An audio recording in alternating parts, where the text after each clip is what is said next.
quorum call be suspended. Without objection, senators recognized. Mr. President, the song Freebird by Leonard Skinner became an anthem for those consumed by wanderlust.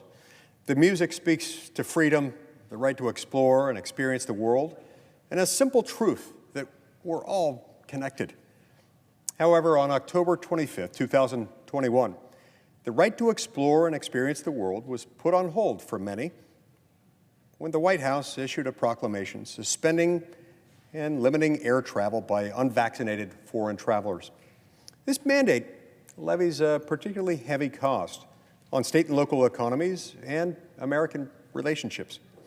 Continuing this mandate at a time when President Biden himself declared that the pandemic is over is unjustified, and it ignores the new risk calculus that is affording Americans a renewed sense of normalcy. You see, Americans are ready to move on.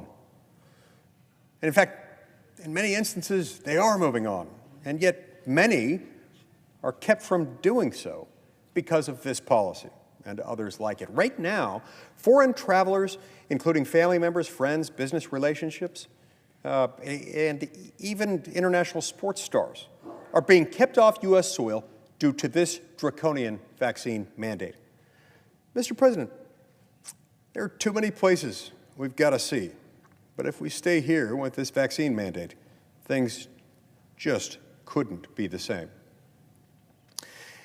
So in the spirit of freedom, in the spirit of self-determination and sanity, I am here today to try to pass this, to try to seek to pass by unanimous consent the Freebird Act, which will restore the right to explore and experience the world by allowing non-immigrant, non-citizen travelers to be vaccinated only if they choose to do so. Because this policy has separated loved ones for too long. It's time to end the COVID-19 vaccination requirement for foreign visitors, prohibit using federal funds to carry out this requirement, and prevent the CDC from ordering future COVID-19 vaccine mandates for foreign travelers. It's just costing too much.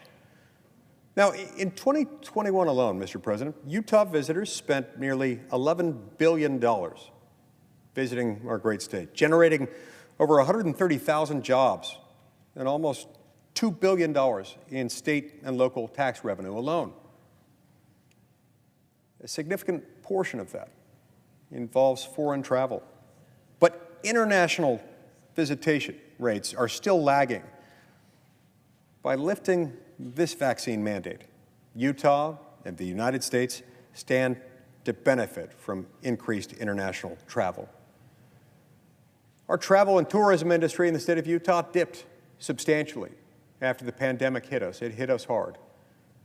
Fortunately, it's recovered very nicely, but it's never recovered in the international travel sector to where it should be now, due in significant part to this particular mandate. It's not right. And it's not just costing us tourism. It's costing us meaningful connections that enrich and promote our shared humanity.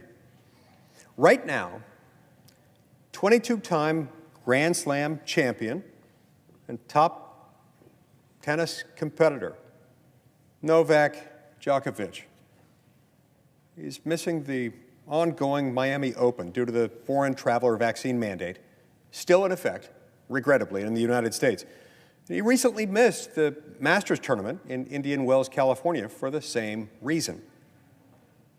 The U.S. Tennis Association, which does not impose COVID-19 restrictions of its own, expressed its hope that the policy will end.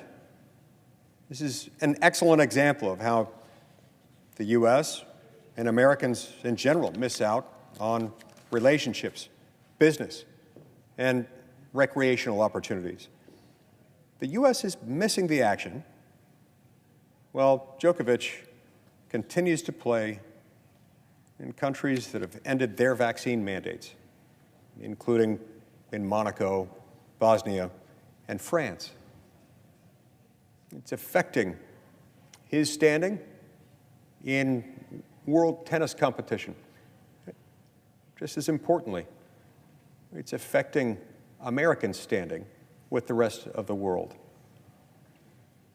Perhaps some think that the joke is on Djokovic. The joke is not on Djokovic. The joke is on us, on the United States of America. If we leave this senseless, meaningless policy in place that does no good, it accomplishes nothing, but it inflicts great harm at the same time. Right now, we have the opportunity, a great opportunity, a prime opportunity to reverse course. Today, we can join the rest of the world, restore our personal and business relationships, boost our tourism, and re-engage in the competitive spirit that brings nations together. It's time, Mr. President, to end this mandate. It's time to be free as a bird. And so, Mr. President, I ask unanimous consent that the Senate proceed to the immediate consideration of calendar number 14, H.R. 185. Further, that the Lee substitute amendment at the desk be considered and agreed to, that the bill as amended be considered, read a third time, and passed, and that the motions to reconsider be considered, made, and laid upon the table. Objection? Reserving the right to object. Senator from Vermont. Reserving the right to object. Mr. President. Thank you.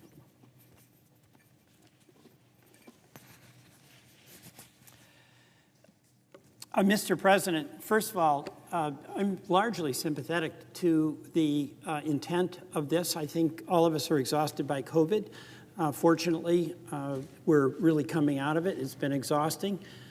So I'm ultimately hopeful that the administration, when this public health emergency is ended, which we expect will be very, very soon, the vaccine mandate will go with it. Secondly, I'm a big fan of Leonard Skinner, so that's a pretty persuasive argument, but I don't regard him as infallible. Third, Vermont is a tourist state as well. Our skin's a little tougher for, tougher folks. You got that soft powder out there in Utah, but tourism really matters to us. So the concerns that the senator from Utah is expressing, I'm sympathetic with. Let me state the reason for my objection.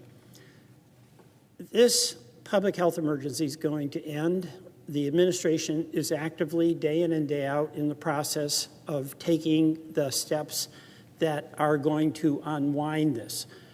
My view is that this is an area where executive responsibility has to be carried out in an orderly way, not just to address this question of ending the vaccine mandate, but there are other matters that are affected if this public health emergency is abruptly ended that may do harm to Vermont. And let me just be very specific.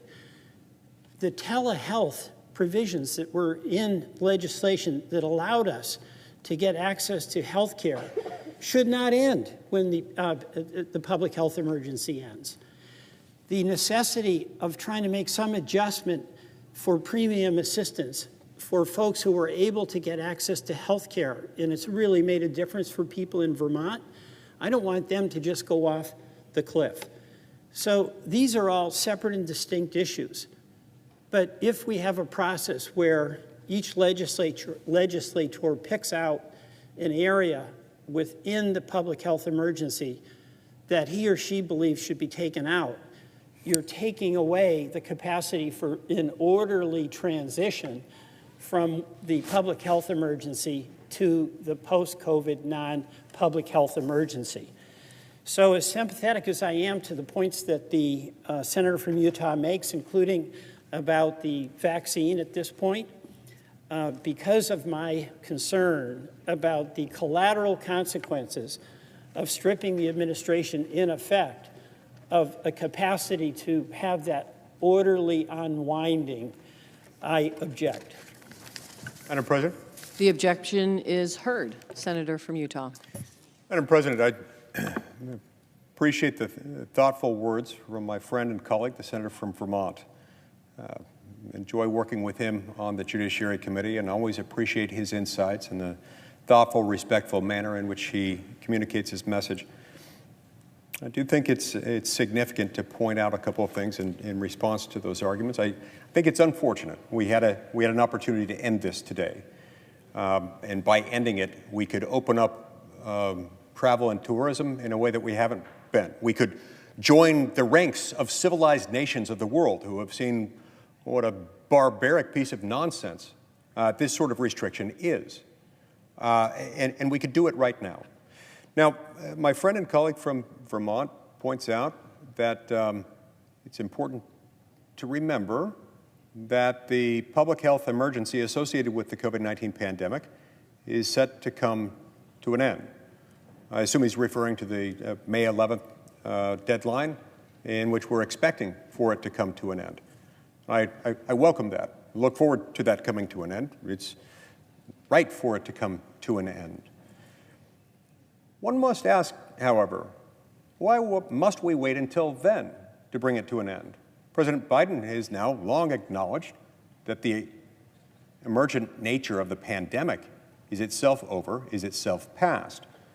But even if we weren't, and I understand and respect concerns about not wanting to do things too abruptly that might affect, for example, telehealth. That's very important.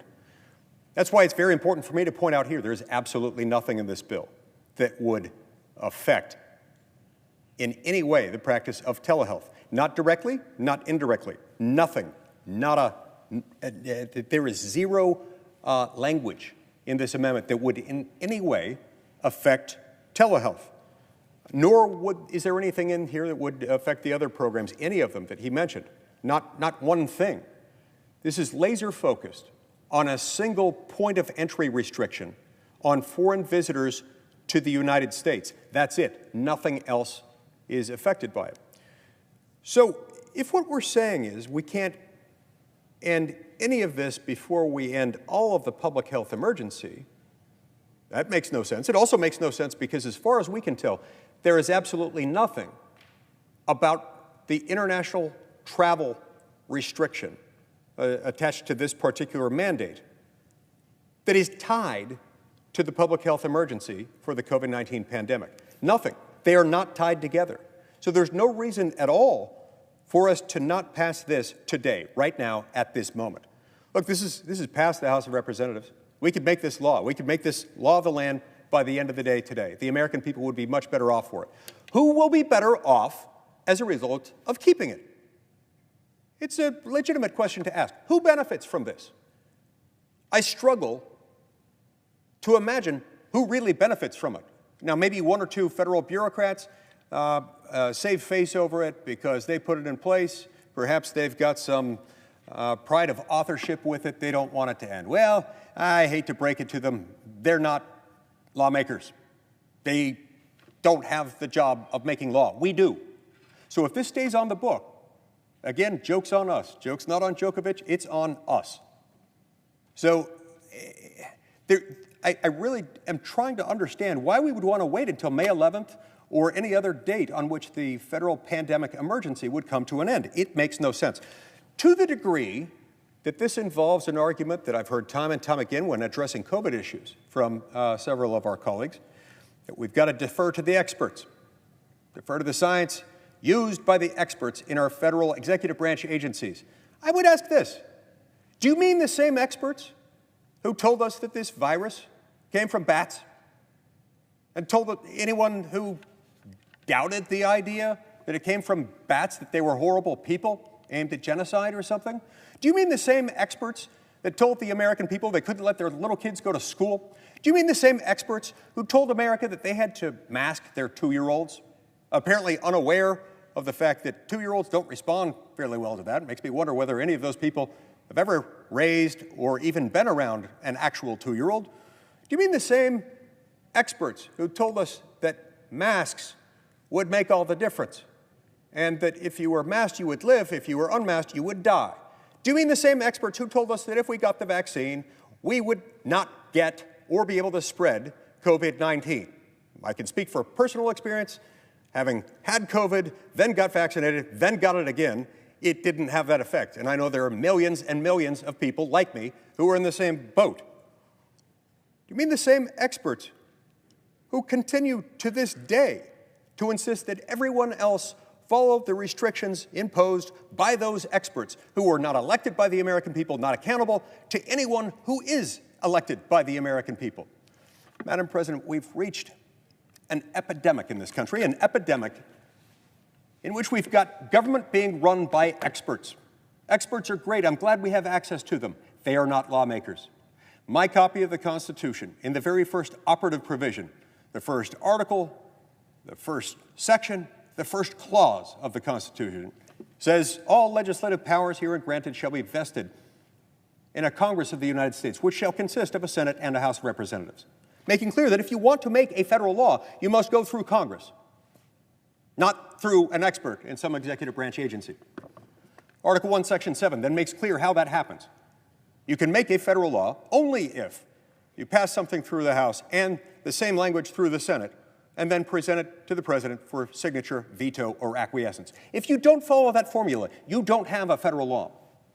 Tragically, since the mid-1930s, we've been on a bad trajectory, a bad course, a bad idea conceived and held by the devil himself, in which we have started delegating out lawmaking powers. We hereby declare that we shall have good law in Area X, and we hereby commit and delegate to Commission Y the power to make and interpret and enforce and adjudicate laws, rules carrying the force of generally applicable federal law. Make it so. The power to make laws, to be a lawmaker, is distinct from the power to make lawmakers. We are given by the Constitution and the people who elected us the power to do the former, not the latter. We make laws, not lawmakers. The only way these things were put in force to begin with was because we have excessively delegated our lawmaking powers. Shame on us for doing that. It's remained in effect because the federal court system, in my view, while occasionally stepping in, has been a little too lax, a little too reluctant to push back when we delegate our lawmaking power, which is itself a non-delegable duty. Shame on them for doing that. But shame on us again for the fact that when we act, we delegate to somebody, somebody puts in place a ridiculous, indefensible set of policies, policies that would never pass this body, never become law here or in the House of Representatives. Why? Because they're stupid, they're silly, they're ridiculous, they're counterproductive. A policy that we would never enact, and if we were stupid enough to enact it, we would promptly repeal it. When it gets put in place by an unelected, unaccountable bureaucrat using a stretched, distorted version of statutory text, delegating them some other power, that we have to sit there and take it. The American people who we serve, who hired us to make laws, have to sit there and take it. And we pretend, sorry, there's nothing we can do. We've got to wait till the experts end this problem that they themselves created. Madam President, this has got to stop. I'm not going away. This issue isn't going away. I don't want to wait until May 11th. I don't want to wait until those bureaucrats pull their heads out of wherever their heads happen to be at the moment. This is not going away, and I will be back. Thank you, Madam President.